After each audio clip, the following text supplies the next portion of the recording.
Hi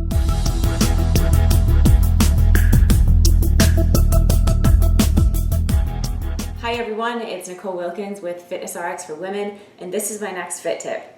Today I want to talk about tracking your progress. That can be with nutrition and with training.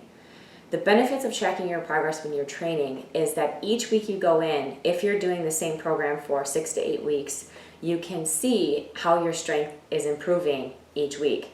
It's good to indicate how many repetitions you did, how you were feeling that day, what your weight that you used was, so that next time you come in to the gym, you can either increase the weight or stay the same depending on how many repetitions you were able to get.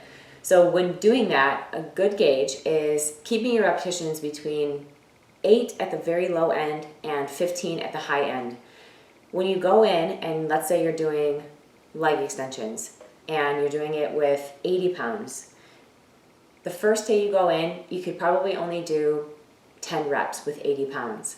The next week you come in, you do 80 pounds with 15 reps.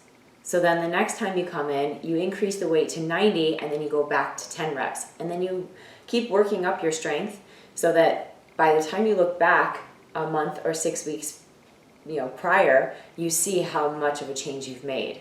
It's a great way to, if you're just getting started with a new weight training program, to assess if you're working hard enough, or so you don't have to remember what your weight was for every single exercise each time you go in.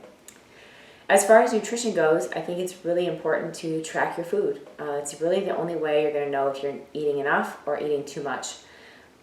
Most of us, including myself, tend to overestimate the number of calories we're eating at the end of the day. So by tracking it in an application, something such as MyFitnessPal or My Macros or Nutritionist, really great tools to be accountable to yourself.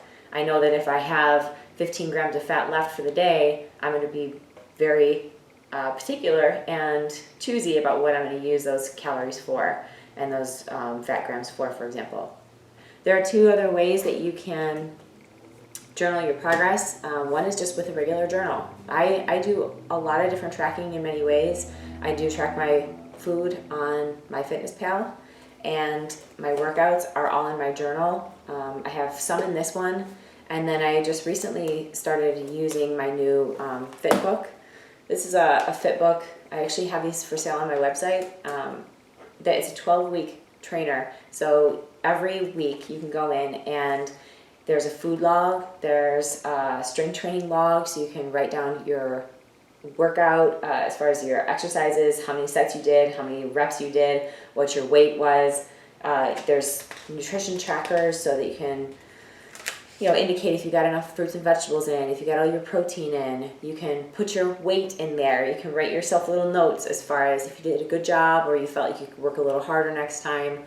So doing this kind of stuff can help you stay focused from day to day. And sometimes we may not be able to see our progress in the mirror all the time, but if we see it on paper, if you're a visual person like I am, it can really help keep us motivated and positive that we're moving in the right direction. So that's my fit tip for this week. I encourage you to track your workouts and your nutrition. And until next week, keep living the fit life.